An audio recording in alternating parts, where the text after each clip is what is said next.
Vous sentez-vous parfois un peu trop à l'aise, coincé dans une routine confortable, mais qui manque de piquant?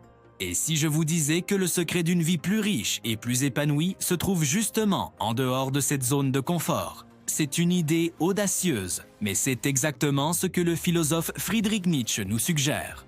Aujourd'hui, on va explorer ensemble cette pensée fascinante. Pourquoi l'inconfort pourrait bien être la clé de notre bonheur? Bonjour à tous et bienvenue.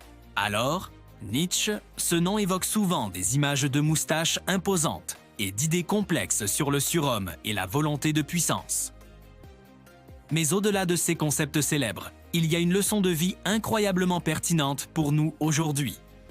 Pour Nietzsche, la vie n'est pas une quête de tranquillité ou de plaisir facile. Au contraire, c'est une lutte constante, une tension permanente. Et c'est dans cette lutte, dans cet effort, que l'on trouve la véritable joie de vivre. Imaginez un alpiniste. Son but n'est pas simplement d'arriver au sommet. S'il pouvait se téléporter en haut de la montagne, l'expérience perdrait toute sa valeur. Ce qui compte, c'est l'ascension elle-même. C'est le froid, le vent, la fatigue, la peur du vide et le dépassement de tous ces obstacles. Chaque pas difficile, chaque souffle court, chaque moment de doute surmonté contribue à l'euphorie finale une fois le sommet atteint. C'est ça, la vision nietzschéenne de l'existence. Le bonheur n'est pas l'absence de difficulté, mais le sentiment de puissance que l'on ressent en surmontant cette difficulté.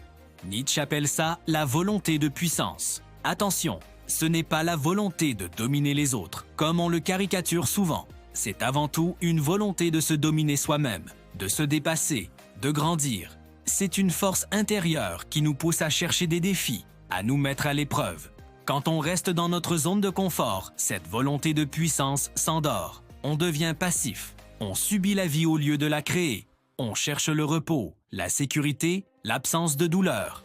Pour Nietzsche, c'est le chemin vers ce qu'il appelle le dernier homme, une figure de l'humanité fatiguée, qui ne rêve plus, qui ne prend plus de risques et qui a trouvé un petit bonheur médiocre et sans saveur.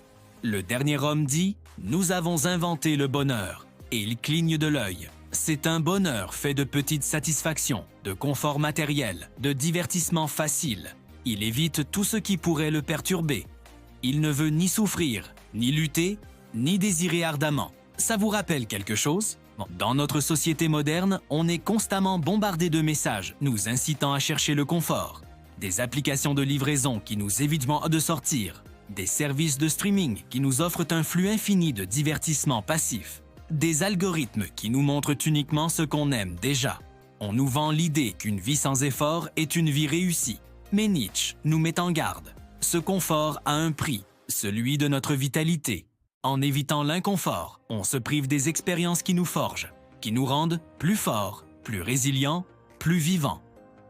Pensez à la dernière fois que vous avez appris quelque chose de vraiment nouveau, que ce soit un instrument de musique, une langue étrangère ou un sport. Au début, c'était difficile, n'est-ce pas? Frustrant même. Vous faisiez des erreurs, vous aviez l'impression de ne pas progresser. C'était inconfortable, mais vous avez persévéré. Et petit à petit, vous avez commencé à maîtriser cette nouvelle compétence. Le sentiment de fierté et de satisfaction que vous avez ressenti à ce moment-là est bien plus profond et durable que le plaisir passager de regarder une série. Vous avez exercé votre volonté de puissance. Vous avez transformé une difficulté en une force. Ce principe s'applique à tous les domaines de la vie. Dans les relations, par exemple, une relation saine n'est pas une relation sans conflit. C'est une relation où l'on est capable de surmonter les désaccords par la communication, l'écoute et le compromis. Ces discussions difficiles sont inconfortables, mais elles sont essentielles pour approfondir le lien et construire une confiance solide. Fuir le conflit, c'est laisser les problèmes s'accumuler et la relation s'étioler. Même chose pour notre développement personnel, se confronter à ses peurs, que ce soit la peur de parler en public, de l'échec ou du rejet, c'est terriblement inconfortable. Mais c'est le seul moyen de les surmonter. Chaque fois qu'on affronte une peur, elle perd un peu de son pouvoir sur nous. On élargit notre zone de confort et on se sent plus libre, plus capable. Nietzsche dirait qu'on augmente notre sentiment de puissance. Alors, comment appliquer concrètement cette philosophie dans notre vie de tous les jours? Il ne s'agit pas de chercher la souffrance pour la souffrance, bien sûr. Il s'agit de choisir ses batailles, d'identifier les domaines où un peu d'inconfort pourrait nous apporter beaucoup de croissance. Première étape, Faites l'inventaire de votre routine. Qu'est-ce que vous faites par pure habitude, par facilité? Est-ce que vous pourriez introduire un petit défi? Par exemple, si vous prenez toujours l'ascenseur, prenez les escaliers. Si vous lisez toujours le même genre de livre, essayez un auteur ou un style complètement différent. Si vous allez toujours en vacances au même endroit, explorez une destination inconnue.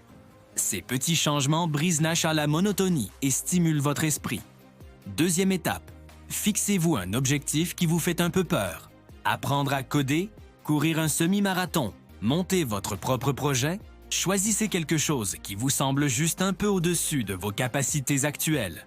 L'important n'est pas tant d'atteindre l'objectif à tout prix, mais de s'engager dans le processus. C'est le chemin, l'effort qui compte. C'est là que vous allez grandir. Troisième étape, changez votre rapport à l'échec. Dans une culture obsédée par la réussite, on a tendance à voir l'échec comme une catastrophe. Pour Nietzsche, l'échec est une information. C'est une étape nécessaire sur le chemin de la maîtrise. Quand vous ratez quelque chose, ne vous dites pas « je suis nul ». Dites-vous « ok, cette approche n'a pas fonctionné, qu'est-ce que je peux essayer d'autre ?» Chaque échec est une occasion d'apprendre et de devenir plus fort. Enfin, et c'est peut-être le plus important, apprenez à aimer l'effort. Nietzsche nous invite à dire oui à la vie dans sa totalité.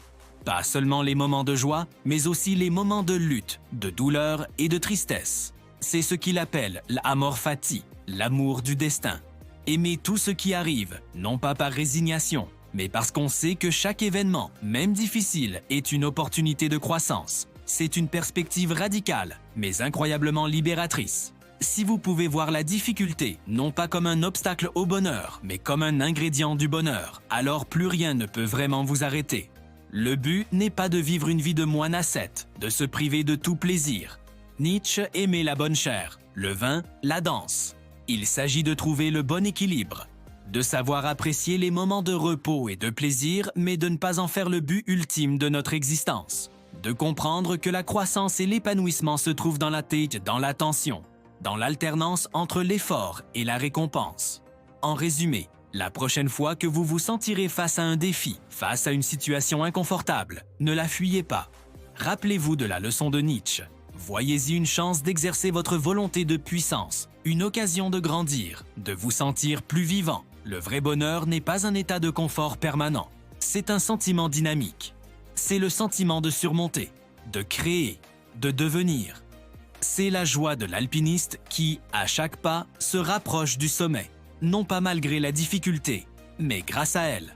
Voilà, j'espère que cette petite plongée dans la pensée de Nietzsche vous a plu et vous a donné matière à réfléchir. C'est une philosophie exigeante, c'est sûr, mais elle porte en elle une promesse immense, celle d'une vie plus intense, plus riche et plus signifiante. Et vous, quel est le prochain inconfort que vous allez choisir pour grandir? Dites-le moi dans les commentaires, ça m'intéresse beaucoup de lire vos expériences et vos projets. Si cette vidéo vous a inspiré, n'hésitez pas à laisser un pouce bleu, ça aide énormément la chaîne. Et bien sûr, abonnez-vous pour ne pas manquer les prochaines explorations philosophiques. Merci de m'avoir écouté et à très bientôt.